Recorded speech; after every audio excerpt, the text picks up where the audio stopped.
କରୁଥିଲି ଭାଇ ସାଙ୍ଗମାନେ। ମୁଁ ଆଶା କରେ ଆପଣ ସମସ୍ତେ ଭଲ ଥିବେ।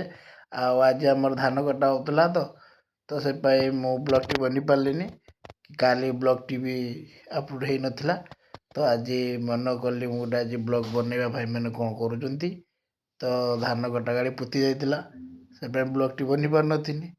ତ ଏବେ ଆସି ଡ୍ୟୁଟିରେ ଗାଧୋଇ ଗୁଧାକି ଦୁଇଟା ଗରମ ଗରମ ଭାତ ହେଇଥିଲା ଖାଇଦେଲି। ଦୁଇଟା ଭୋକ ଲାଗିଥିଲା ନା, ଖାଇଦେଲି। ଖାଇଦେଲା ପରେ ମାନେ ଦେଖାଯିବ ଭାଇମାନେ କ'ଣ କରୁଛନ୍ତି, କଥା ହେଇଯିବା। ତ ଆପଣଙ୍କର ଧାନ କଟା ହେଲାନି କି? ଯଦି ହେଇନି ତାହେଲେ ଦାଟା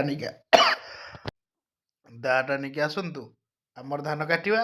ଆମର ସରିଗଲା ପରେ ଆପଣମାନଙ୍କର ଯିବା ଧାନ କାଟିବା ପାଇଁ, ନା କ'ଣ କହୁଛନ୍ତି? ଭାଇମାନେ ତ ଭିଡ଼ିଓ ଖାଲି ଦେଖୁଛନ୍ତି କିନ୍ତୁ ଲାଇକ୍ କରୁନାହାନ୍ତି, ସେୟାର କରୁନାହାନ୍ତି, କମେଣ୍ଟ କରୁନାହାନ୍ତି। କ'ଣ କରିବା? ଭାଇମାନଙ୍କର ଆଶୀର୍ବାଦ ଭଲ ପାଇବା ଆମ ଉପରେ ନାହିଁ ଜଣାପଡ଼ୁଛି। ଯଦି ଆପଣଙ୍କର ଭଲ ପାଇବା ରହିବ ତ ଆମେ ଭାବୁଛେ ଟିକେ ଆଗକୁ ଯିବା। ଯଦି ଭଲ ପାଇବା ରହିବ ଫେର୍ ସେଇ ତଳକୁ ପଳେଇ ଆସିବା, ନା କାହିଁକି? ଠିକ୍ କହିନି ତ? ରହିଲି। ଜୟ ଜଗନ୍ନାଥ।